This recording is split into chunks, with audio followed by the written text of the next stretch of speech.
है और आप अजलान को बचाने की कोशिश कर रहे हैं। प्लीज आप बीच में मत आइए। हाँ मुस्तफा, देखो इस मामले का तुमसे कोई ताल्लुक नहीं है, तुम्हें क्या? देखो ऐसा बिल्कुल नहीं। मैंने एक औरत की मदद की, वो सड़क पर आ गई थी, मैंने उसे घर किराए पर लेकर दिया और अजलान भी वहाँ सूरत हाल जानने गया था। ये तुम क्या कह रहे हो मुस्तफा? बेटा तुम्हारा क्या काम है इस सब में? क्या ताल्लुक है तुम्हारा? एक मिनट, तुमने अभी क्या कहा? तुमने उस औरत के लिए घर किराए पर लिया? यार जैसा तुम सोच रही हो वैसा नहीं है। अरे नायला, समझे बगैर कुछ मत कहना, तुम तो चुप हो जाओ। इसमें समझने वाली क्या बात है अम्मी? तेरे शौहर ने मुझे बताए बगैर उस औरत के लिए मदद के बहाने घर किराए पर ले लिया। या मेरे अल्लाह, मैं कहाँ जाऊँ?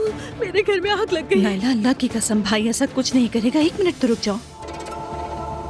कहा ना ऐसा कुछ नहीं, कम से कम मेरी बात तो सुन लो तुम। चलो मान लिया, मुस्तफा भाई तो मदद करने के लिए गए थे।